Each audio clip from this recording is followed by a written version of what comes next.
गर्मी का मौसम अपने पूरे जोश में था। सूरज की तपिश से शहर का हर इंसान परेशान था। ऐसे ही एक तपती दोपहर में राघव, प्रीति, प्रेम, स्वीटी, राकेश और प्रिया ने फैसला किया कि अब शहर की भीड़ भाड़ और गर्मी से दूर कहीं घूमने जाना चाहिए। यार, कहीं ठंडी और शांत जगह चलते हैं, प्रीति ने पसीना पोंछते हुए कहा। पिकनिक? स्वीटी की आंखें चमक उठी। हाँ, और वो भी किसी घने जंगल में, प्रेम ने मुस्कुराते हुए कहा। सबको ये आइडिया बहुत पसंद आया। राघव, जो हमेशा एडवेंचर का शौकीन था, तुरंत बोला, मैं कार लेकर चलता हूँ, हम सब साथ चलेंगे। अगले दिन सुबह सुबह सभी ने जरूरी सामान पैक किया। खाना, पानी, टेंट, टॉर्च, चादरें, फर्स्ट एड बॉक्स और कुछ गेम्स। राघव ने अपनी कार स्टार्ट की और सब हंसते गाते शहर से निकल पड़े। रास्ते में हर कोई बहुत खुश था। गाने बज रहे थे, हवा थोड़ी ठंडी लग रही थी और शहर की गर्मी धीरे धीरे पीछे छूट रही थी। अगर जंगल में भूत मिल गया तो? प्रिया ने मजाक में कहा। तो तुम उससे दोस्ती कर लेना, राकेश हंसते हुए बोला। और अगर वो तुमसे शादी करना चाहे तो? स्वीटी ने चुटकी ली। सब जोर जोर से हंसने लगे, लेकिन किसी को नहीं पता था कि उनका ये मजाक कुछ ही घंटों में हकीकत जैसा लगने लगेगा। धीरे धीरे पक्की सड़क खत्म हो गई और कच्चा रास्ता शुरू हो गया। चारों तरफ घने पेड़, अजीब सी ठंडक और एक गहरा सन्नाटा फैल गया। यार, यहाँ नेटवर्क भी नहीं आ रहा है, प्रेम ने मोबाइल देखते हुए कहा। अरे यही तो मजा है, नो कॉल नो टेंशन, सिर्फ नेचर। करीब 1 घंटे बाद उन्हें जंगल के बीच एक खुली जगह मिली। पास ही एक सूखी नदी का किनारा था और आसपास ऊंचे ऊंचे पेड़ खड़े थे। यहीं सही जगह है, राघव ने कार रोकते हुए कहा। सब कार से उतरे और जगह देखने लगे। दिन का उजाला था, इसलिए सब कुछ सामान्य लग रहा था, लेकिन पेड़ों के बीच अंधेरा थोड़ा ज्यादा था। सबने मिलकर टेंट लगाना शुरू किया। राकेश और प्रेम ने खंभे गाड़े, राघव ने रस्सियां बांधी और लड़कियों ने अंदर का सामान सेट किया। वाह, हमारा जंगल वाला घर तैयार है, स्वीटी ने खुश होकर कहा। धीरे धीरे शाम होने लगी। आसमान नारंगी रंग में बदल गया और फिर सूरज पेड़ों के पीछे छिप गया। प्रीति ने खाना बनाना शुरू किया, सैंडविच, मैगी और कुछ स्नैक्स। राकेश और प्रेम ने लकड़ियां इकट्ठी करके आग जलाई। सब आग के चारों तरफ बैठ गए। हंसी मजाक, गाने और हल्की फुल्की बातें चलती रहीं। यार, ये जिंदगी है, न कोई शोर न कोई भीड़, प्रिया ने कहा। हाँ, लेकिन रात में ये जगह थोड़ी डरावनी लग सकती है, प्रीति ने धीरे से कहा।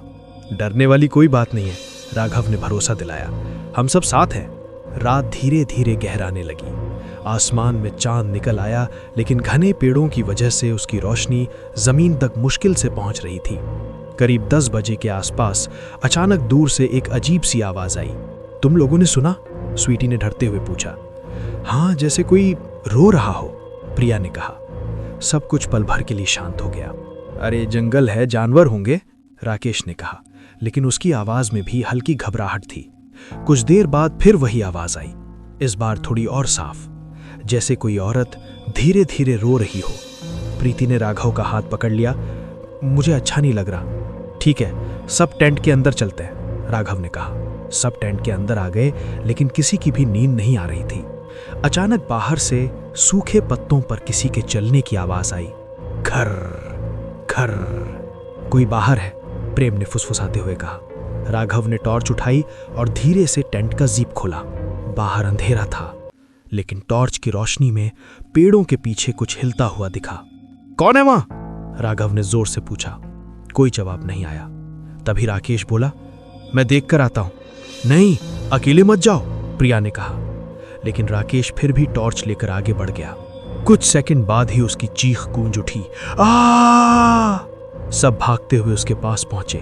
क्या हुआ? राघव ने पूछा। राकेश का चेहरा पीला पड़ चुका था। मैंने उसे देखा। किसे? प्रिया ने कांपते हुए पूछा। एक औरत सफेद कपड़ों में, उसके बाल पूरे चेहरे पर थे। सबके रोंगटे खड़े हो गए। अचानक ठंडी हवा का एक तेज झोंका आया और आग बुझ गई। अब चारों तरफ घना अंधेरा था। जल्दी टेंट के अंदर चलो, राघव ने कहा। सब भागकर अंदर आ गए। टेंट के अंदर सब एक दूसरे के पास बैठे थे। तभी बाहर से एक धीमी आवाज आई। क्यों आए हो तुम यहाँ? सबके दिल की धड़कन तेज हो गई। ये इंसान नहीं है, स्वीटी रोने लगी। आवाज फिर आई, इस बार और पास। ये मेरी जगह है। टेंट के बाहर किसी के चलने की आवाज साफ सुनाई दे रही थी। अचानक टेंट पर किसी ने जोर से हाथ मारा। धड़ाम! प्रिया चीख पड़ी। राघव ने हिम्मत करके टॉर्च उठाई और जिप खोलने लगा। मत खोलो, प्रीति ने कहा, लेकिन राघव ने जिप खोल दी। बाहर वही औरत खड़ी थी, सफेद साड़ी, लंबे उलझे बाल और उसकी आंखें बिल्कुल काली। उसके पैर जमीन से थोड़े ऊपर थे। तुम लोग यहां क्यों आए हो? उसने धीमी डरावनी आवाज में कहा। कोई कुछ नहीं बोल पाया। राकेश कांपते हुए बोला, हम अभी चले जाएंगे। वो औरत धीरे धीरे उनकी तरफ बढ़ने लगी। जैसे ही वो टेंट के पास पहुंची, अचानक उसकी शक्ल बदलने लगी। चेहरा और डरावना, आंखें और गहरी, और उसकी आवाज तेज होती गई। यहां कोई नहीं रुकता, कोई नहीं। अचानक टॉर्च बंद हो गई। अंधेरा, चीखें और फिर सन्नाटा। कुछ सेकंड बाद टॉर्च खुद ब खुद जल उठी। बाहर कोई नहीं था। वो गायब हो गई, प्रेम ने कहा। अब 1 सेकंड भी यहां नहीं रुकेंगे, राघव ने तय किया। सबने जल्दी जल्दी सामान समेटा, लेकिन जैसे ही वो कार के पास पहुंचे, उन्होंने देखा कि कार के शीशे पर खरोंच से कुछ लिखा हुआ था। वापस मत आना। स्वीटी रोने लगी। ये किसने किया? प्रिया ने डरते हुए पूछा। चलो बस। राघव ने कार स्टार्ट की, लेकिन कार स्टार्ट नहीं हुई। क्या हुआ? प्रेम ने पूछा। इंजन काम नहीं कर रहा है, राघव ने घबरा कर कहा। तभी पीछे से वही हंसी सुनाई दी, धीमी, डरावनी। सब धीरे धीरे पीछे मुड़े। वो औरत फिर से पेड़ों के बीच खड़ी थी। इस बार उसके साथ और भी परछाइयां थीं। अब तुम नहीं जा पाओगे, उसकी आवाज गूंज उठी। प्रीति ने रोते हुए कहा, भगवान के लिए हमें जाने दो।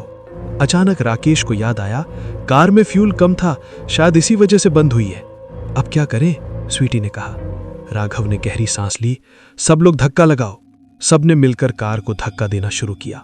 कुछ सेकंड बाद कार स्टार्ट हो गई। जल्दी बैठो, राघव चिल्लाया। सब कार में कूदकर बैठे और राघव ने तेज रफ्तार से कार दौड़ा दी। पीछे से वो आवाज गूंजती रही, वापस मत आना। काफी देर तक कोई कुछ नहीं बोला, सिर्फ कार की आवाज और सबकी तेज सांसें। धीरे धीरे जंगल खत्म हुआ और सड़क दिखने लगी। जैसे ही वो जंगल से बाहर निकले, सबने राहत की सांस ली। सुबह होने लगी थी, सूरज की हल्की किरणें दिख रही थी। हाँ, हम बच गए, प्रिया ने धीरे से कहा। लेकिन तभी रियर व्यू मिरर में राघव ने कुछ देखा। वो औरत कार के पीछे खड़ी थी और फिर धीरे धीरे गायब हो गई। राघव ने कुछ नहीं कहा, बस कार चलाता रहा। शहर पहुंचने के बाद सब अपने अपने घर चले गए, लेकिन उस रात के बाद सब बदल गए। राकेश को अक्सर सपने में वही औरत दिखती। स्वीटी रात में अचानक उठकर रोने लगती। प्रीति को कभी कभी वही आवाज सुनाई देती, क्यों आए थे तुम यहां? एक दिन प्रेम ने इंटरनेट पर उस जंगल के बारे में खोज की। उसे पता चला कि कई साल पहले वहां एक औरत की मौत हुई थी। वो अपने परिवार के साथ पिकनिक मनाने आई थी, लेकिन रात में कुछ ऐसा हुआ कि वो कभी वापस नहीं जा पाई। लोग कहते हैं कि उसकी आत्मा आज भी उस जंगल में भटकती है और जो भी वहां जाता है उसे वापस नहीं आने देना चाहती। प्रेम ने ये बात सबको बताई। सब कुछ समझ आ गया। हम बहुत किस्मत वाले थे, राघव ने कहा। हाँ, वरना हम भी।